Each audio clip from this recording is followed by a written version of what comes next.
విలువైన రక్తముచే పాప విముక్తి చేసితివి పరిశుద్ధ దేవతనయుడా పాప విముక్తి చేసితివి పరిశుద్ధ దేవతనయుడా నీ రక్తమే నన్ను స్వీకరించు నీ రక్తమే నా బలము పంది వలె పొర్లిన నన్ను కుక్క వలె తిరిగిన నన్ను పంది వలె పొర్లిన నన్ను కుక్క వలె తిరిగిన నన్ను ప్రేమతో చేర్చుకోటివి ప్రభువా నీకే స్తోత్రము ప్రేమతో చేర్చుకోటివి ప్రభువా నీకే స్తోత్రము నీ రక్తమే నన్ను స్వీకరించు నీ రక్తమే నా బలము నన్ను వెంబడించు సైతాను నన్ను వేదారించు సైతాను నన్ను వెంబడించు సైతాను నన్ను వేదారించు సైతాను దుడుమాడేది నీ రక్తమే దాహించేది నీ రక్తమే దుడుమాడేది నీ రక్తమే దాహించేది నీ రక్తమే నీ రక్తమే నన్ను స్వీకరించు నీ రక్తమే నా బలము స్తుతిమయీ మగనతయు యుగ యుగములకును స్తుతిమయీ మగనతయు యుగ యుగములకును స్తుతి పాత్ర నీకే చెల్లును స్తోత్రహుడా నీకే తాగును స్తుతి పాత్ర నీకే చెల్లును స్తోత్రహుడా నీకే తాగును నీ రక్తమే నన్ను స్వీకరించు నీ రక్తమే నా బలము హల్లెలూయా అందరం లేచి నిలబడదాం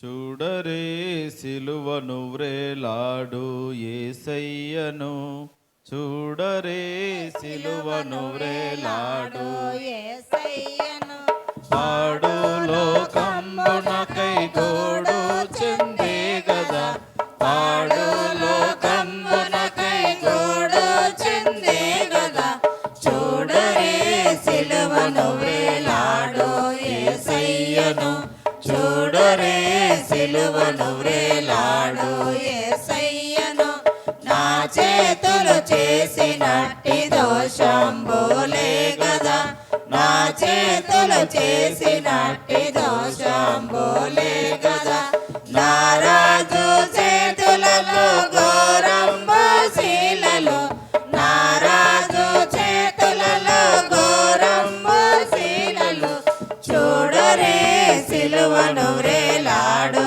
యేసయ్యను చూడరే సిలువను వ్రేలాడు యేసయ్యను తలపులే పరమ గురుని శిరముపై దురితము తలపులే పరమ గురుని శిరముపై నెనరులేక మత్తెనయో ముల్లా కిరీటమై నెనరులేక మత్తెనయో ముల్లా కిరీటమై చూడరే సిలువను వ్రేలాడు యేసయ్యను చూడరే సిలువను వేలాడు యేసయ్యను పరుగెత్తి పాదములో చేసిన పాపంబులు పరుగెత్తి పాదములో చేసిన పాపంబులు పరమ రక్షకుని పాదములలో నా మేకులు పరమ రక్షకుని పాదములలో నా మేకులు చూడరే సిలువను వ్రేలాడు యేసయ్యను చూడరే సిలువను వ్రేలాడు యేసయ్యను పాపేచ్ఛ తోడగోడు నాదు చెడ్డ పడకలే పాపేచ్ఛ తోడగోడు నాదు చెడ్డ పడకలే పరమ గురుని ప్రక్కలోన బల్లెంబు పోటులు పరమ గురుని ప్రక్కలోన బల్లెంబు పోటులు చూడరే సిలువను వేలాడు యేసయ్యను చూడరే సిలువను వేలాడు యేసయ్యను. అందరూ కూర్చుందాం. అందరూ తలలు వంచి కళ్ళు మూసుకుంటుండగా సంఘ పెద్ద నాగరాజు గారు ప్రార్థనలు నడిపిస్తారు. అందరము ప్రార్థనలోకి ఏకీభవించుదాం.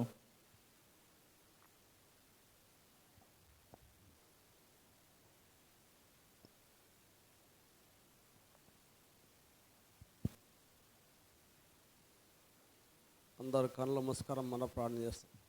మిక్కిలిగా ప్రేమించిన మా గొప్ప తండ్రి కరుణామేడ నా ప్రభువా నా దేవా నా తండ్రి నా ప్రభువా నేను ఏకదమ నా తండ్రి నిద్రమత్తున్నట్టు నా తన్న ప్రభా నీ ఏళ్ళకి చేర్చి నిన్ను బొరబెట్టి వేడుకనిక మాకు సాయం చేసినావు నా తండ్రి నా ప్రభా నైనా మా యవ్వన పిల్లలు నా తన్న ప్రభా నీ ఆలయంలోకి వచ్చి నా తన్న ప్రభా వాళ్ళ బృందాన్నాల నా తన్న ప్రభా మేలుకోగుండి నీ ఆలయం శుభ్రపరిచి నా తన్న నా ప్రభా సాయం చేయి నా తన వాళ్ళ కుటుంబాలకు నువ్వు సాయం చేయి నా తన్న నా ప్రభా నైనా మా దయచేకు నా తన్న ప్రభా పరిగెత్తుకొచ్చి నా తన్న ప్రభా వాక్యం చెప్పనికే సాయం చేయన తండ్రి అందగా బుండగా నోటికి బూరగా ఉండి నడిపించు నా తన నా ప్రభా నేను బాబుకుడు సహోదరులు వచ్చిన నా తన ప్రభా దయచేకు నన్ను దీవించేసి ఉంచిన ఆయన వాక్యం చెప్పదలుచుకుని నువ్వు సాయం చేయనా తన నా ప్రభా మళ్ళీ తిరిగా ఇంటికి వాళ్ళ గృహం వెళ్ళేంతరకు నువ్వే సాయం చేయనా తన నా ప్రభా ఏసైనా నైనా నువ్వు తలుచుకొని పోతే అన్ని పనులు జరుగుతున్నాయి నా ప్రభా నైనా తప్పకుండా నిజమైన దేవుడు తని ఆవగింజంత ఉంటే ఈ శ్వాసంగా ఉంటే మంచిదని నా తన్న ప్రభా స్థాయిలు ఇచ్చినావు నా తన్న ప్రభా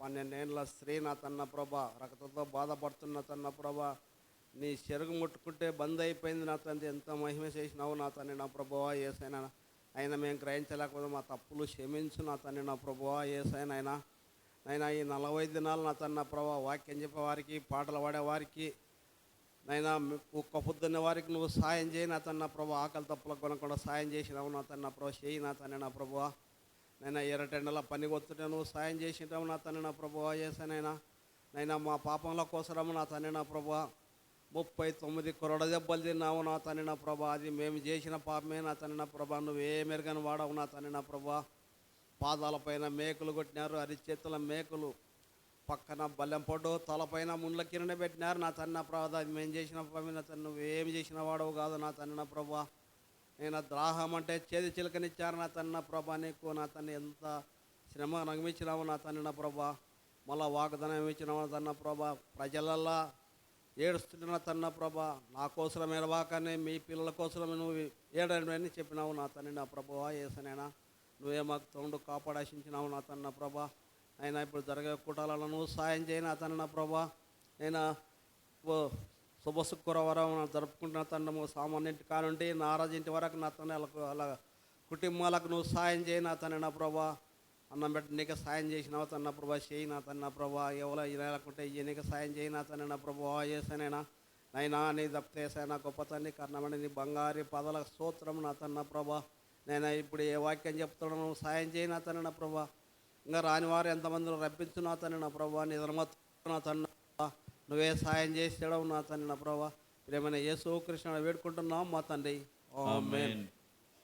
ఇటు వాక్య ధ్యానం కొరకు లూకాసు వార్త 18వ అధ్యాయము 10వ వచనం.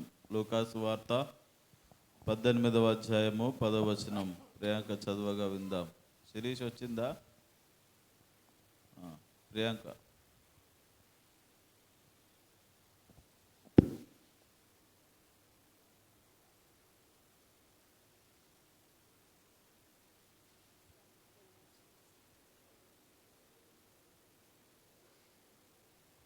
పరిశుద్ధ గ్రంథం నుండి లూకా శుభవార్త 15వ అధ్యాయము 10వ వచనం చదువుకుందాం. నాణ్యము దొరకదనిది వారితో చెప్పను గదా, అటువల్లే మారు మనసు పొంది ఒక పాపి విషయమే దేవుని దూతల ఎదుట సంతోషము 18వ అధ్యాయం అక్క. 18:10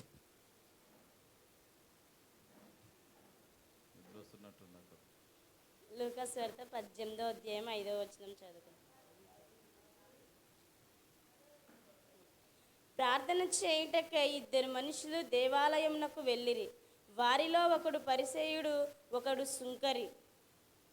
పరిసయ్యుడు నిలబడి, దేవా, నేను చోరులను, అహస్సులను, వ్యభిచారులైన ఇతర మనుషుల వల్ల నేను ఈ సుంకరి వల్ల నేను ఉండనందుకు నీకు కృతజ్ఞతాస్తుతులు చెల్లించుచున్నాను. దేవుని పరిశుద్ధ రైట్. ఆర్ మద్దమ్మ నాగరాజు వచ్చిందా? మద్దమ్మ రాలేదా? రైట్. సమయంలో మరి బ్రౌన్ కొట్కూరు ఇమాన్యులు ప్రార్థనా మందిరంలో మరి పరిచర్య చేస్తున్నటువంటి దేవుని దాసులు శ్రీ ప్రేమ్ కుమార్ గారు మన మధ్యలో ఉన్నారు.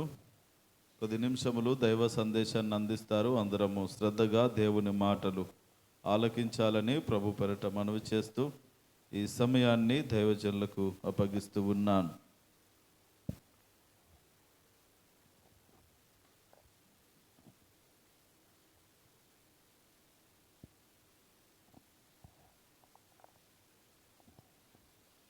ఈ ఉదయకాల సమయంలో దేవుడు ఈ చక్కటి అవకాశాన్ని ఇచ్చినందుకు ముందుగా దేవుని కృతజ్ఞతాస్తుతులు చెల్లిస్తూ ఉన్నాను. అలాగే నన్ను ప్రేమించి మరోసారి మీ సంఘ కాపరి, మీ సంఘంలో వాక్యాన్ని అందించడానికి అల్పుడను, అయోగ్యుడను అయినప్పటికీ కూడా నన్ను పిలిచిన విధానంను బట్టి మీ సంఘ కాపరికి ఇక్కడ చేరిన మీకందరికీ నా హృదయపూర్వక వందనములు చెల్లిస్తూ ఉన్నాను. ఈరోజు మనము చదువుకున్న వాక్యము విని ఉన్నారు కదా. ఏమిటి? దేవాలయంలోనికి ఇద్దరు వ్యక్తులు వచ్చారంట. ఆ సందర్భమును గురించి మనము ధ్యానించుకుందాం. ప్రార్థన చేయుటకై ఇద్దరు మనుషులు దేవాలయమునకు వెళ్ళిరి. వారిలో ఒకడు పరిసయ్యుడు, ఒకరు సుంకరి. ఈ రోజుల్లో మనం చూసినట్లయితే ప్రతి ఒక్కరూ దేవాలయంలోనికి వచ్చి దేవుణ్ణి ఆరాధిస్తూ ఉంటారు. ఈ 40 రోజుల్లో మనకు కూడా కొన్ని పద్ధతులు ఉంటాయి. అందరికంటే ముందుగా వచ్చి దేవుని ఎదుట మొరపెడుతూ ఉంటాం. మొరపెట్టే ముందు మనలో ఏ ఆత్మతో నింపబడిన వారమై దేవుణ్ణి ఆరాధిస్తూ ఉన్నాం. కొందరిలో దురాత్మ ఉంటుంది, కొందరిలో పరిశుద్ధాత్మ ఉంటుంది. వీరిలో కూడా 2 ఆత్మలు సంచరించుతూ ఉన్నాయి. ఒకరిలో దురాత్మ సంచరించుతూ ఉంటే మరొకరిలో పరిశుద్ధాత్మ సంచరించుతూ ఉంది. మనం చూస్తూ ఉన్నాం. ప్రార్థన చేయుటకై ఇద్దరు వ్యక్తులు దేవాలయంలోనికి వచ్చి ప్రార్థిస్తూ ఉన్నారు. ఒక వ్యక్తి ఏమో ప్రార్థిస్తూ ఉన్నాడు. ఏమని ప్రార్థిస్తూ ఉన్నాడంటే, పరిసయ్యుడు నిలవబడి, దేవా, నేను చోరులను, అన్యాయస్తులను, వ్యభిచారులనైనా ఇతర మనుషుల వలనైనా ఈ సుంకరి వలనైనా ఉండనందున నీ కృతజ్ఞతాస్తుతులు చెల్లిస్తూ ఉన్నాను. ఈ రోజుల్లో మనం చూసినట్టయితే మనం కూడా అలానే ప్రార్థిస్తూ ఉన్నాం. ప్రార్థిస్తున్నామా లేదా? ప్రార్థిస్తున్నాం. ఈ పరిసయ్యుడు ప్రార్థిస్తూ ఉన్నాడు. ఏమని ప్రార్థిస్తూ ఉన్నాడు? నేను నా ముందర ఉన్న, నా వెనుకల ఉన్న ఈ సుంకరి వలె కాదు ప్రభువా. నేను ఈ ఉపవాస దినాల్లో చాలాసార్లు ఉపవాసం ఉన్న బిడ్డలకు ఏం పెట్టాను? అన్నం పెట్టాను. ఇంకా మందిరానికి సహకరిస్తూ ఉన్నాను. డబ్బు రూపకంలో అనేకమైన సార్లు నేను సహాయం చేస్తూ ఉన్నాను అని ప్రార్థిస్తూ ఉన్నాడు. కానీ ఇక్కడ సుంకరి ఎలా ప్రార్థిస్తూ ఉన్నాడంట? వారం నాకు 2 మార్లు ఉపవాసం చేయించు. పరిసయ్యుడు ప్రార్థిస్తూ ఉన్నాడు, వారం నాకు 2 మార్లు ఉపవాసం చేయించు, నా సంపాదన అంతటిలో 10వ వంతు చెల్లించుచున్నానని తనలో తాను ప్రార్థించుచుండెను. ఇక్కడ మనం చూసినట్లయితే పరిసయ్యుడు ప్రార్థన చేస్తూ ఉన్నాడు, నేను వారం నాకు 2 మార్లు ఉపవాసం ఉంటాను, అలాగే 10వ వంతు నీ సన్నిధానంలో క్రమం తప్పకుండా అందిస్తూ ఉన్నాను అని తనలో తాను గొప్ప చెప్పుకుంటూ ఉన్నాడు. అంటే దేవుని యొద్ద ఏం చేస్తూ ఉన్నాడు? గర్వపడుతూ ఉన్నాడు. ఈ రోజుల్లో మనం చాలామందిలో ఈ గర్వం అనేది ప్రస్తావించబడుతూ ఉంది. అలాగే గర్వం అనేది వారి జీవితాల్లో వారిని వారే హెచ్చించుకుంటూ ఉన్నారు. కానీ దేవుడు చెప్తూ ఉన్నాడు, ఏమని చెప్తూ ఉన్నాడు? తన్ను తాను తగ్గించుకునేవాడు హెచ్చించబడును, హెచ్చించుకునేవాడు తగ్గించబడును. ఇక్కడ మనం అదే చూస్తూ ఉన్నాము. ఇద్దరు వ్యక్తుల్లో సుంకరి ప్రార్థిస్తూ ఉన్నాడు. ఏమని ప్రార్థిస్తూ ఉన్నాడు? అయ్యా, నీ వైపు చూచుటకు నా కన్నులు చాలడం లేదు, ఈ పాపినైనా నన్ను కరుణించుము. ఈ సుంకరి వల్లే మన ప్రార్థన ఉండాలి. ఈ 40 దినాల్లో మనం చూస్తూ ఉంటాం, ఆయా చోట్ల కొంతమంది ఈ 40 దినములు మాత్రమే ఈ సుంకరి వల్లే ప్రార్థన చేస్తారు. మిగతా దినాల్లో ఎలా ప్రార్థన చేస్తారు? ఇంకా నా ఎంత తోడే లేడు అని ప్రార్థించేవారు కూడా లేకపోరు. ఎక్కువగా మనం చూసినట్టయితే అలాంటి వారే ఉన్నారు. ఈ పరిసయ్యుని వలె గర్వంతో తిరిగేవారు మందిరాల్లో లేరా? ఉన్నారు. నేను 10వ వంతు ఇస్తూ ఉన్నాను, అనేక సార్లు సేవలో నా ధనాన్ని ఎక్కువగా హెచ్చించాను అని చెప్పుకొని తిరిగేవారు కూడా ఉన్నారు. కానీ ఈ సుంకరి ప్రార్థన చేస్తూ ఉన్నాడు, అయ్యా, నీ వైపు చూచుటకు నా కన్నులకు ధైర్యం చాలడం లేదు, నీవిచ్చినవే నేను నీ ఎదుట ఉంచుతూ ఉన్నాను, నాదంటూ ఈ లోకాన ఏది లేదు ప్రభు అని ప్రార్థిస్తూ ఉన్నాడు. నువ్వు నాకు ప్రాణాన్ని ఇచ్చావు కాబట్టి నిన్ను నేను స్తుతిస్తూ ఉన్నాను. కానీ పరిసయ్యుడు ప్రాణాన్ని ఇచ్చిన దేవుణ్ణే మర్చిపోతూ ఉన్నాడు. మనలో ఎవరు పని చేస్తూ ఉన్నాడు? పరిసయ్యుడు పని చేస్తూ ఉన్నాడా? సుంకరి పని చేస్తూ ఉన్నాడా? ఆలోచించండి. రెండోదిగా మనం చూసినట్లయితే మనలో ఏముంది అంటే అసూయ ఉంది. ఏముంది? అసూయ ఉంది. అసూయ ఉందా లేదా? చాలా ఉంది. మనము ఆదికాండంలో చూస్తూ ఉన్నాం, 4వ అధ్యాయము 3వ వచనంలో చూసినట్లయితే, కొంతకాలమైన తర్వాత కయ్యూను పొలంలో కొంత యెహోవాకు అర్పణగా తెచ్చెను. అయితే మరి ఒక తమ్ముడు ఉన్నాడు కయ్యూనుకు. అలాగే హేబేలు కూడా తన మందలో తొలుచూలున పుట్టిన వాటిలో క్రొవ్విన వాటిని కొని తెచ్చాను. యెహోవా హేబేలు అతని అర్పణను లక్ష్యపెట్టెను. చూడండి, ఇక్కడ కూడా ఇద్దరు వ్యక్తులు వస్తూ ఉన్నారు. కయ్యూను అర్పణను దేవుడు అంగీకరించలేదు, కానీ హేబేలు అర్పణను దేవుడు అంగీకరించాడు. ఒకవేళ మన సంఘంలో కూడా ఇద్దరు వ్యక్తులు వచ్చి పాస్టర్ గారికి కొంత అర్పణను అర్పించినప్పుడు ఒక వ్యక్తి అర్పణను ఆ పాస్టరయ్య అంగీకరించినప్పుడు పక్కన వ్యక్తికి ఎలా ఉంటుంది? చాలా కోపంగా ఉంటుంది, చాలా అసూయతో మండిపోతూ ఉంటాడు. మనం చూసినట్లయితే కయ్యూను అర్పణను దేవుడు అంగీకరించలేదు, హేబేలు అర్పణను దేవుడు అంగీకరించాడు. అసూయ అనే స్వభావం మనలో ఉంది. ఇక్కడ మనం చూసినట్లయితే హేబేల్లో ఎటువంటి అసూయ లేదు. దేవునికి అర్పించేటప్పుడు ఎలా అర్పిస్తూ ఉన్నాడు?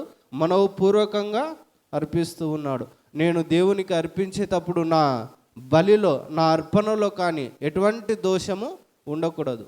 ఈరోజు లోకంలో మనం చూసినట్లయితే లోకస్తులు దేవునికి అర్పించిన ఒక గొర్రెను కానీ పొట్టేలను కానీ కోడిని కానీ ఎలా అర్పిస్తారు వాళ్ళు?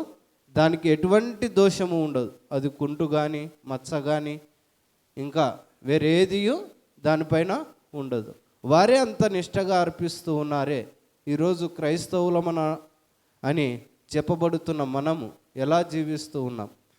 ఈ లోకంలో మనము ఆయనకు ఎలా ఉండాలి? అర్పణముగా ఉండాలి. మన అర్పణ ఎలా ఉండాలంటే హృదయపూర్వకంగా ఉండాలి. మనమే అర్పణముగా ఉండాలి. సమర్పణ కలిగి ఈ లోకంలో మనము జీవించాలి. హేబేలు ఎలాగైతే దేవుని ఎదుట తనకు ఇష్టమైన వాటిని ఇస్తూ ఉన్నాడో, ఈరోజు మన జీవితంలో కూడా మనము కూడా దేవుని కంటే ఎక్కువగా నువ్వు ఏది ఇష్టపడుతూ ఉన్నావో వాటిని వదిలిపెట్టాలి. దేవుని కంటే ఎక్కువగా ఏది కూడా మనము ఇష్టపడకూడదు. ఇష్టపడుతున్నామా? ఇష్టపడుతూ ఉన్నాం. చాలా సందర్భాల్లో దేవుని పక్కన పెట్టి మనకు ఇష్టమైన వాటిని మనము అనుభవిస్తున్నామా లేదా? మనకి ఇష్టమైన వాటిని చూస్తూ ఉన్నాం. ఒకరు ఎదుగుతూ ఉంటే మనము ఓర్చుకోలేము, అసూయపడుతాం. నాకంటే వెనుకలో వచ్చి ఇతడు నాకంటే బాగుగా బ్రతుకుతూ ఉన్నాడు అని అసూయపడుతాం. కయ్యూను కూడా అదే చేశాడు తమ్మునిపై. హేబేలు అర్పణను దేవుడు అంగీకరించినప్పుడు కయ్యూను అసూయపడ్డాడు. అసూయపడి ఏం చేశాడు? పాపం చేశాడు. తన తమ్మున్నే చంపాడు. ఎప్పుడైతే అసూయ మనలో ప్రారంభమవుతుందో అప్పుడు మనము పాపమునకు గురవుతాం. పాపం చేసే అవకాశం కూడా మనలో ఎక్కువగా ఉంటూ ఉంది. మూడవదిగా మనం చూసినట్టయితే మనలో ఇంకా ఏమి ఉంది అంటే కోపము కూడా ఉంది. కోపం అనే దురాత్మ ఉంది. ఏముంది? కోపం అనే దురాత్మ కూడా మనలో సంచరిస్తూ ఉంది. అందుకే వాక్యం ఏమని చెప్తూ ఉందంటే ఎఫెసీయులకు రాసిన పత్రికలో 4:26లో మనం చూస్తూ ఉన్నాం. కోపపడుడు కానీ పాపము చేయకుడు. సూర్యుడు అస్తమించు వరకు మీ కోపమును నిలిచి ఉండనియకుడి. ఎంతవరకు ఉండకూడదంట మన కోపము? సూర్యుడు అస్తమించు వరకు మన కోపము ఉండకూడదు. ఆయా సందర్భాల్లో మనం చూసినట్లయితే కుమారుడు తల్లి కొట్లాడినప్పుడు వారి కోపం ఎంతవరకు ఉంటుంది? కొద్ది క్షణములు మాత్రమే. అమ్మ ఏదో కోపంతో కొడుకుని తిట్టినప్పుడు కొడుకు సీరియస్ అయ్యి ఆ సందల్లా తిరిగి వస్తాడా లేదా? తిరిగి వస్తాడు. తిరిగి వచ్చినంతసేపే ఆ కోపం ఉండేది. ఎందుకంటే తల్లి కొడుకు నేర్పించింటుంది ఇలా ఉండకూడదు. అది దేవుని నమ్మిన బిడ్డల్లో అయితే అలా ఉండాలంట. ఎలా ఉండాలి? తల్లి కొడుకుల వలె ఉండాలి. ఈ రోజుల్లో మనం చూసినట్లయితే చాలామంది అలా ఉండడం లేదు. కోపాన్ని పెంచుకుంటూ ఉన్నారు. బైబిల్లో మనం చూసినట్లయితే ఒక వ్యక్తి పైన కోపాన్ని పెంచుకున్నాడంట. ఎలా పెంచుకున్నాడంటే సౌలు రాజు రాజ్యాన్ని పరిపాలిస్తూ ఉన్నప్పుడు ఒక వ్యక్తి 6 అడుగుల ఒక వ్యక్తిని చంపడానికి ఆజ్ఞ జారీ చేసినప్పుడు దావీదు ఆ వ్యక్తిని చంపుతాడు. చంపిన తర్వాత అతని తలను ఆ వీధుల్లో పట్టుకొని వస్తూ ఉన్నప్పుడు స్త్రీలు కొన్ని వచనాలు పలుకుతారంట. ఏమని పలుకుతారు? 1000 కొలదియో 10,000 కొలదియో అని వారి ప్రతిగానం చేస్తూ ఉన్నప్పుడు ఈ రాజు కోపం వస్తుందంట. కోపం వచ్చి ఏం చేస్తాడు? ఆ దావీదును చంపాలనే కోపం తనలో పెంచుకుంటాడు. ఎందుకంటే నేను రాజునైనా నన్ను పొగడాలి కానీ ఆ గొల్యాతును చంపిన ఈ వ్యక్తిని పొగుడుతూ ఉన్నారే అనే కోపం తనలో ప్రారంభమైంది. ఈ రోజుల్లో మనం కూడా చూస్తూ ఉంటాం. చర్చిలలో కానీ ఇండ్ల దగ్గర కానీ పాస్రయ్య ఒక వ్యక్తిని ఎక్కువగా ప్రేమించినప్పుడు కానీ ఎక్కువగా అతన్ని సందర్శిస్తూ ఉన్నప్పుడు కానీ పక్క వ్యక్తి చాలా కోపపడుతూ ఉంటాడు. నాకు ఏ పని చెప్పడే, నన్ను దగ్గరికి తీర్చుకోడే, నన్ను ఎక్కువగా పట్టించుకోడే అనే కోపం మనలో ఉంటుందా? చాలా ఎక్కువగా ఉంటుంది. ఇంకా ఆయా సందర్భాల్లో పెద్ద మనుషులను వెంట వేసుకొని తిరుగుతూ ఉన్నప్పుడు, పాస్టరే అంటే కొన్ని గ్రామాలకు సువార్తకు వెళుతూ ఉన్నప్పుడు, అలాంటప్పుడు కూడా పెద్ద మనుషులు కూడా చాలా కోపపడుతూ ఉంటారు. నన్ను దొలకపోడే నన్ను పిలిస్తే నేను రానా, ఇవల్ల మనము అనుకుంటూ ఉంటాం. కానీ దేవుని చిత్త ప్రకారం ఎవరు అనుకూలంగా ఉంటే వారిని ఆ రోజు తొలుకొని పోతారు. పిల్లల్లో కూడా కోపం ఉంటుంది, ఉంటుందే ఉండదా? నన్ను సారు కాంగో కొట్టనిస్తలేడు, తబల్నే కొట్టనిస్తున్నాడు అనే కోపం. ప్రతి ఒక్కరిలో కొన్ని కోపము ఉంటాయి, ఒక్కొక్కరిలో ఒక కోపం ఉంటుంది. ఈ కోపాన్ని మనం ఏం చేసుకోవాలి? అణచివేసుకోవాలి. ఏం చేసుకోవాలి? అణచివేసుకోవాలి. ఈ కోపంలో మనము ఉండకూడదని వాక్యము చెప్తూ ఉంది.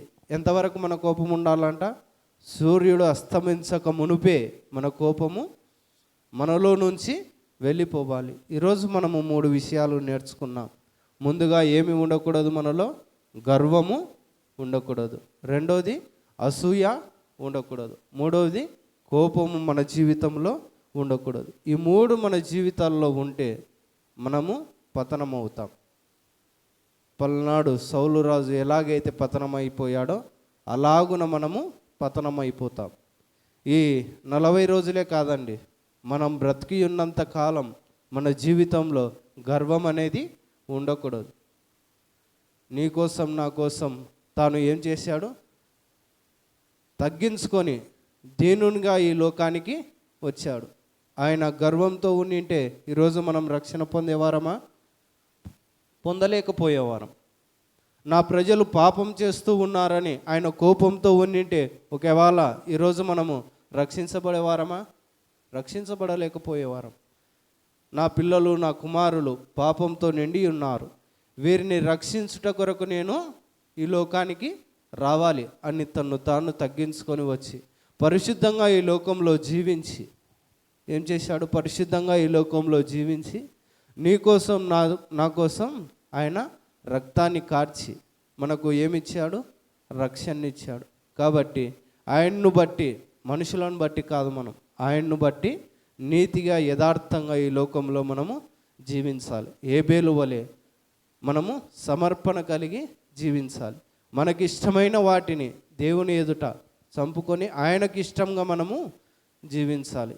ఈ కొద్ది వాక్యాన్ని దేవుడు దీవించి ఆశీర్వదించునుగాక. ఆమేన్.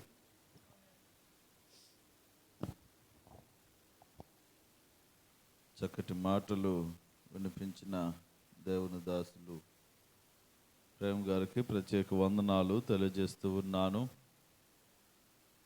మరి పరిసైన వల్ల కాక మనము సుంకరి వలె చక్కగా ప్రార్థన చేసే అనుభవాన్ని తగ్గింపుతో, మరి పరిసైనుకున్నట్లుగా కోపము, తాపము, ఈ అసూయలు ఇలాంటి తత్వాలతో కాకుండా తగ్గింపు మనసుతో ఎప్పుడైతే ప్రార్థన చేస్తామో అప్పుడే దేవుని ద్వారా కార్యాలు రుచి చూస్తామని అద్భుతమైన సందేశం విన్నాం. అటు రీతిగా మరి సుంకర వంటి ప్రార్థన జీవితాన్ని దేవుడు మీ అందరికి అనుగ్రహించును గాక. రేపటి దినమున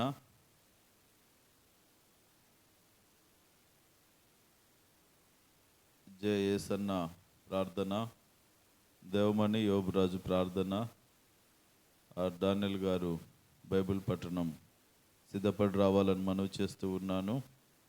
ఈ పేజ్ అంతట్లో సంవత్సరం తప్పుబడింది, 24వ సంవత్సరానికి బదులుగా 23 ఉన్నది. అది మీరు రైట్ చేసుకోండి. ఉన్నాయా మీ దగ్గర? ఇక్కడ డేట్లో 24వ సంవత్సరానికి బదులుగా 2024 బదులుగా 23 పడింది. అవి మీరు సరి చేసుకోండి. మిగిలినదంతా యాస్టీజ్గా ఉంటుంది. కొంచెం కొన్ని మార్పులు జరిగాయి 2వ పేజీలో. అది మేము ప్రింట్ తీసి అక్కడ అంటిస్తాం. అంటే ప్రార్థన చేసే వాళ్ళకు కొన్ని మార్పులు ఉన్నాయి, అవి మేము చూసుకుంటాం. కానీ మీరు సిద్ధపడి రావాలని ప్రభు పేరిట మనవి చేస్తూ ఉన్నాను. అందరం లేచి నిలబడదాం. ముగింపు ప్రార్థన ఆశీర్వాదముతో ఈ కార్యక్రమాన్ని ముగించుకుందాం.